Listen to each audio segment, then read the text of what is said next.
Good evening. Here's the world news from BGI TV, Baba Gbagedemo TV. I am Sanut Olakomi Ajikade. First, hear the major headlines for the world news. No cause for alarm. Elections will hold. Federal government. Buhari never asked National Assembly for anything that wasn't in national interest.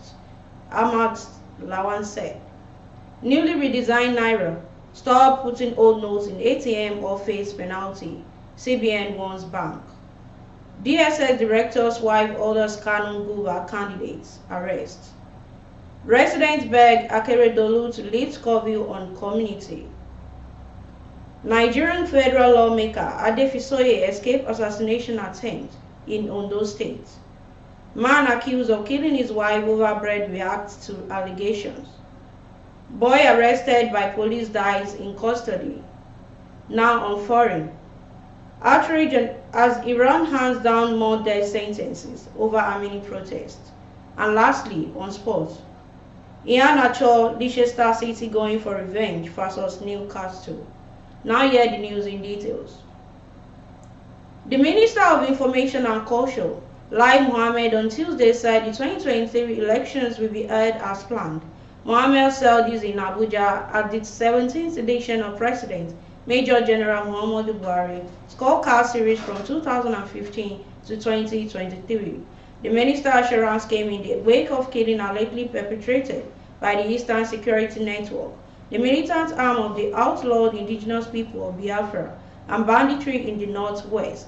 According to the Independent National Electoral Commission, over 41 attacks have been carried out against its offices across 14 states since the 2019 general election, with the Southeast recording 13 attacks. The attack we stated in Abia on May 9, 2021, spread to Enugu and Ebonyi with 3 incidents each, Imo with 2 attacks, Anambra and Abia with 1 each, and in Bayelsa and Akwa Ibom states. Also, INEC on Monday raised the alarm over the rising security situation across this country and its impact on the 2023 general elections. Senate President Ahmad Lawan says President Muhammadu Buhari has never asked the National Assembly to do anything that is not in national interest. Lawan spoke on Monday at a state banquet held in honor of Buhari in Yobe. The president is on a 2-day official visit to the state. Many have described the yield laws approved by the National Assembly at the request of Buhari as a disservice to the country. The Ninth Assembly has been criticized by the opposition for being an extension of the presidency. Commenting on the criticism, the Senate President said Buhari has left the National Assembly to always do what is best for his country. The Central Bank of Nigeria on Monday urged commercial banks in the country to make sure that they comply with the directive of loading the newly redesigned Naira notes in their automated teller machines. CBN Director of Currency Operations, Mr. Ahmed Umar, stated this in Abuja on Monday. Umar, who spoke at the training section for state directors, National Orientation Agency, on redesign of currency notes policy, said commercial banks should stop putting old notes in ATMs or face the penalty. According to Umar, the CBN's directive was to implement the January 31st deadline withdrawal of old Naira notes, 200 Naira, 500 Naira, 1000 Naira in circulation. Umar said we CBN management are mandated banks to stop putting old notes in their ATM machines. They should only put the new notes in there.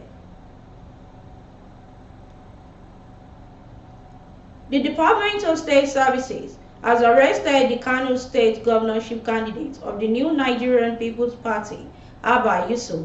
Yusuf was said to have been arrested on the order of the wife of the Director General of the DSS, Aisha Bishi, following a confrontation between the duo at the VIP lounge gate of the Aminu Kano International Airport on Sunday night.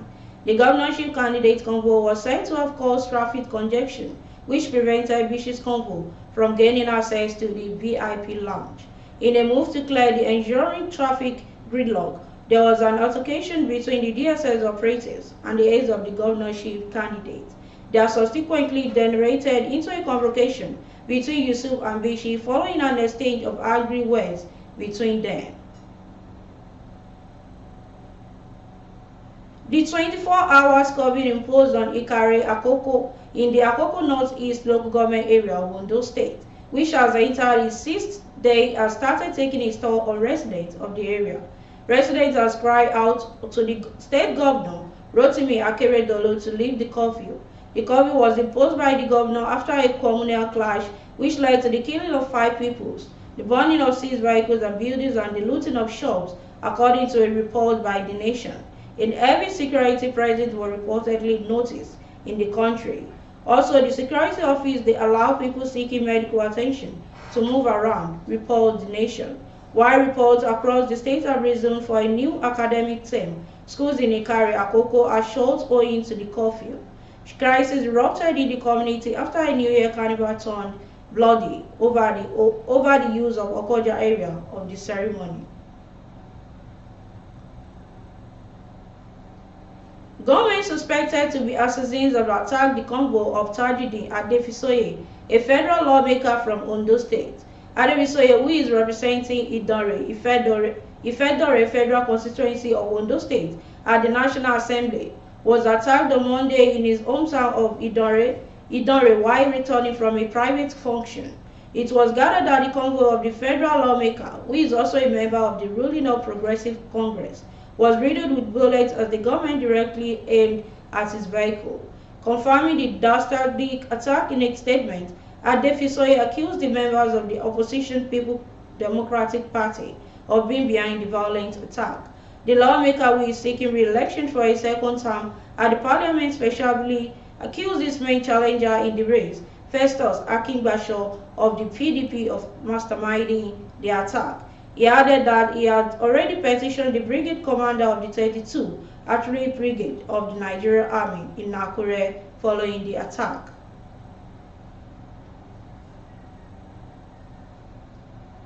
Wixin Indubuisi Uwadegu, who was accused of killing his wife, Ogoshuku Uwadegu Anene, has claimed that he is innocent of the allegation, has revealed that he had an argument with his wife because of bread, but he doesn't have a hand in her death.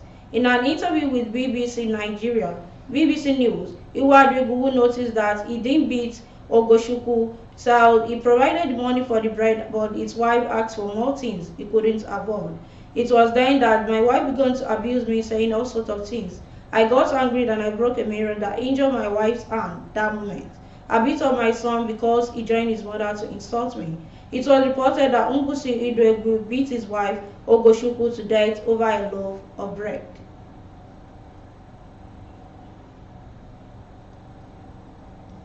A boy, Uchenna Okafo, arrested by operatives of the Anambra State Police Command, has died in custody, while social justice campaigner Saudi was arrested for street fighting. The police said it was a case of armed robbery. According to the social justice campaigner, after the arrest and detention of Okafo at the once notorious Awuzo police station, Anambra State, for allegedly engaging in a fight with 2 others, their parents were elected. The campaigner said his parents were asked to bring 150,000 naira to secure his release. However, by the time the parents got to the station on Thursday, they were informed Okafo had died. Responding to the series of tweets, the first police relation officer, Olumuyiwa Adejobi, said he had asked the spokesperson of the Anambra State Police Command, Toshuku Ikega, to look into it.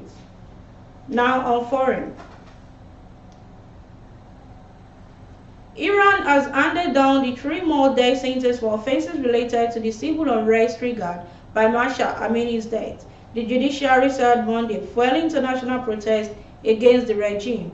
The later sentences for 3 men who were convicted of the killings of 3 members of the security forces bring to 17 the official total of detainees condemned to death in connection with nearly 4 months of protest.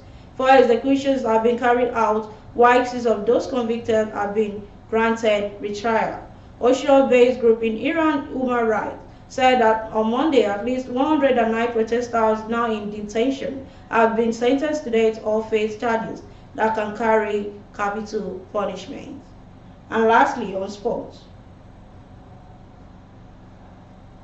Kelechi Iheanacho says Leicester City will took to gain revenge for their recent defeat to Newcastle United when both teams clashed in the Carabao Cup quarter-final later today. The Foxes lost 3-0 at home against Newcastle United last month. With a place in the last four of the Carabao Cup up for grabs, Iheanacho insisted that they give everything to be the Magpies. It is a great competition as well, the Cup, Iheanacho told the club official website. And that concludes the world news for this hour, but before we go, here's some of the major headlines once again. No cause for alarm, elections will hold, federal government. Buhari never asked National Assembly for anything that wasn't in national interest, Ahmad Lawan. Newly redesigned Naira, stop putting old notes in ATM or face penalty, CBN warns bank. DSS director's wife order Kanu candidates, arrest. Residents beg Akeredolu to lift curfew on community. Nigerian federal lawmaker Adefisoye escapes assassination attempt. And to join us on all our social media handles, on Facebook as Gbagede with Alawi Adebayo, please follow the page and share the page. And on Instagram as Gbagede_22. Please follow the page and share the page as well. And on YouTube as Baba Gbagede TV. Kindly subscribe to our YouTube channel and turn your post notification bell. And for your advert, please call the number displaying on the screen. Thanks so much for always watching our news on VGI TV. I am Sanut Olakomi Ajikade. Bye. Oh, na, na, na, na. If you want to know what's going on in city, or you want to listen to the latest news and gist, no stress, oh, just tune to BGI TV. BGI TV.